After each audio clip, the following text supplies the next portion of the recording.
Nella suggestiva cornice dei giardini del Teatro Massimo, la presentazione del libro Il disordine costituito e molto altro di Maria Grazia Bandara si è trasformata in un'esperienza collettiva vibrante e commovente, dove le parole hanno lasciato spazio al battito del cuore. Condotta con profonda sensibilità da Margherita Trupiano, la serata ha preso la forma di un dialogo intimo a tre voci insieme a Mariella Lobello, un confronto che quest'ultima ha definito con palpabile affetto come un dialogo tra tre amiche, unite da un legame storico e da tanti anni trascorsi insieme con passione politica e battaglie amministrative e un instancabile impegno sociale. Davanti a una platea colma di sguardi attenti e respiri sospesi, le relatrici hanno toccato corde scoperte e nodi drammatici dalla trincea della politica vissuti con ferrea fedeltà ai valori civili fino alla lotta alla mafia affrontata a viso aperto contro le ombre più scure della criminalità nella complessa gestione dei beni confiscati.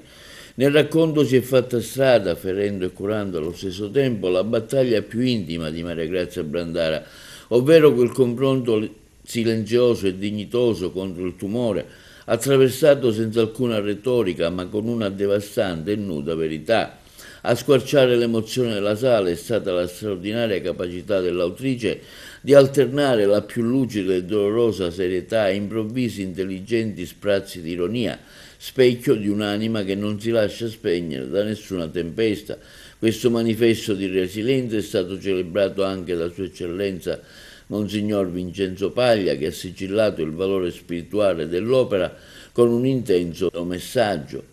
Sollecitata dalle intervistatrici, la Brandara, in veste di presidente della nuova Corà, ha poi saputo trasformare il dolore in speranza, proiettando lo sguardo al futuro per curare una ferita collettiva della sua terra all'ambizioso progetto del Consorzio della Bella Gente, che si adopererà tra gli altri scopi per favorire la ritornanza dei giovani cervelli in fuga affinché le loro brillanti energie facciano da guida, offrendo lavoro e dignità a chi sceglie la via della restanza. Tra gli applausi commossi la serata si è chiusa con la certezza che questo libro non sia una semplice autobiografia, ma un dono universale, un invito coraggioso a specchiarsi nelle proprie fragilità per ritrovare la forza umana di lottare e camminare a testa alta. Il disordine costituito e molto altro. Oggi la presentazione al Massimo di Palermo l'abbiamo vista un po' emozionata, lo ha dichiarato anche lei nel suo intervento.